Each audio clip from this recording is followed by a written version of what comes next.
Hello friends, welcome back to my channel GK with Angel Raj. Friends, आज हम start करने जा रहे हैं एक्सरसाइज 3.2। इंट्रोडक्शन वाले वीडियो में जो भी आपको एक्सप्लेन किया था उसी से रिलेटेड क्वेश्चन इस एक्सरसाइज में हमें सॉल्व करने हैं। छोटी सी एक्सरसाइज है, अच्छे से समझते हुए इसे सॉल्व करेंगे। Let's we start with question number 1। Okay, first question में हमें वन वर्ड में आंसर देना है। तो हम देखते हैं, फर्स्ट है, what is the name of the horizontal and vertical line drawn to determine the position of any point in the Cartesian plane. Cartesian plane हमने एक इंट्रोडक्शन में समझा था, इस तरह से एक्स एक्सिस और वाई एक्सिस होता है। हॉरिजेंटल लाइन को हम बोलते हैं एक्स एक्सिस, ओके।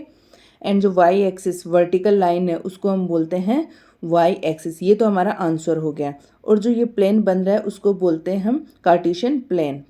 नेक्स्ट है, what is the name of each part of the plane form by the two lines. जो टू लाइन्स के बीच में जो प्लेन बन रहे हैं ये वाले, इनको हम क्या बोलेंगे? तो हमें पता है इनको क्वाड्रेंट बोलते हैं। इंट्रोडक्शन वाले वीडियो में हमने समझा था quadrant, first quadrant, second quadrant, third and fourth quadrant. जो एक्स एक्सिस और वाई एक्सिस से बनने वाले पार्ट है उनको हम क्वाड्रेंट बोलते हैं। Okay, next one is right the name of the point where these two line are intersect. ये एक्स एक्सिस और वाई एक्सिस जहाँ पे इंटरसेक्ट करते हैं वो 0 0 से डिनोट होते हैं और उसको हम बोलते हैं ओरिजन। ठीक है, ये भी आपको इंट्रोडक्शन में समझा दिया था। चलिए देखते हैं next question. Okay, question second में हमें एक डायग्राम दे रखा है और आंसर देने हैं। कुछ क्वेश्चंस दे रखे हैं डायग्राम को देख के। फर्स्ट है कोऑर्डिनेट ऑफ बी। बी के कोऑर्डिनेट कौन कौन से हैं? तो हम देखेंगे बी यहाँ पे है। बी दिख रहा है आपको? तो बी एक्स एक्सिस पे तो -5 से कनेक्ट हो रहा है, ठीक है। तो हम लिखेंगे एक्स की वैल्यू तो यहाँ पे -5 है, ओके। और वाई एक्सिस पे बी 2 से कनेक्ट हो रहा है, यानी वाई की वैल्यू क्या हो गई? यहाँ पे वाई की वैल्यू है 2। तो हमने बी के कोऑर्डिनेट फाइंड कर लिए। देन सी के देखते हैं, सी के कोऑर्डिनेट कहाँ है? सी पे हम देखते हैं कि एक्स एक्सिस पे तो ये 5 से कनेक्टेड हो रहा है, यानी एक्स की वैल्यू तो क्या हो गई 5 और वाई की वैल्यू हो गई -5। एक्स की वैल्यू 5 एंड वाई की वैल्यू -5। हमने सी के कोऑर्डिनेट भी फाइंड कर लिए। अब ये दे रखा है, कोऑर्डिनेट्स दे रखे हैं आपको।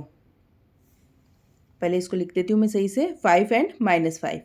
सेकेंड पार्ट कंप्लीट हो गया। थर्ड है, आपको कोऑर्डिनेट्स दे रखे हैं -3 एंड -5। अब ये बताना है कि -3 और -5 किसकी वैल्यू है, किसको डिनोट कर रहे हैं। तो हम देखते हैं, -3 आपको दिख रहा है डायग्राम में, यहाँ पे है, और -5 यहाँ पे है। हमने -3 एक्स एक्सिस पे और -5 वाई एक्सिस पे। ये जो ई वाला पॉइंट है इसके कोऑर्डिनेट क्या हो जाएंगे? -3 एंड -5। हमने तीनों पार्ट कंप्लीट कर लिए हैं। चलिए नेक्स्ट पार्ट की तरफ देखते हैं। आगे और कोऑर्डिनेट दे रखे हैं आपको 2 एंड -4। अब बताना है कि ये किसके कोऑर्डिनेट्स हैं। तो सबसे पहले एक्स पे 2 हम पॉजिटिव में देख लिया हमने, एंड -4 यहाँ पे है। तो 2 और -4 जहाँ पे कनेक्ट हो रहा है वो जी के कोऑर्डिनेट हैं, यानी 2 एंड -4 किसके कोऑर्डिनेट्स हैं? जी के। नेक्स्ट है डी के कोऑर्डिनेट आपको बताना है, FCCI यानी एक्स की वैल्यू बतानी है। डी में एक्स की वैल्यू तो देख सकते हो आप, डी यहाँ पे, और एक्स की वैल्यू कितनी है यहाँ पे? 6, ओके। ऑर्डिनेट, ऑर्डिनेट किसको बोलते हैं? वाई को बोलते हैं कोऑर्डिनेट्स में। तो एच में हमें एक्स और वाई दोनों की वैल्यू दिख रही है, लेकिन हमें केवल वाई की वैल्यू चाहिए। ऑर्डिनेट पूछा है तो ये कितना हो जाएगा? -3। एच के आगे लिख दिया हमने -3। नेक्स्ट है कोऑर्डिनेट बताने हैं हमें एल के। अब हमें एल दिख रहा है, एल वाई एक्सिस पे लाई कर रहा है, यानी एल कहाँ पे? वाई एक्सिस पे। तो एल के कोऑर्डिनेट कितने हो जाएंगे?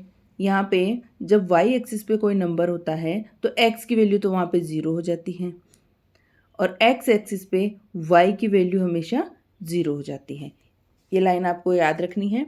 तो हम देखेंगे एल के कोऑर्डिनेट कितने हो जाएंगे? एक्स की जगह तो हम लिख देंगे 0 एंड वाई की जगह लिख देंगे हम 5। तो कोऑर्डिनेट क्या आ गया? 0 एंड 5, ठीक है। देन नेक्स्ट है, हमें पॉइंट्स बताना है, एम पॉइंट के कोऑर्डिनेट बताने हैं। एम एक्स एक्सिस पे है तो हमें दिख रहा है एम में एक्स की वैल्यू तो दे रखी है -3, तो वाई की वैल्यू यहाँ पे हो जाएगी 0। हमने एम के कोऑर्डिनेट भी बता दिए। इसी के साथ एक्सरसाइज कंप्लीट।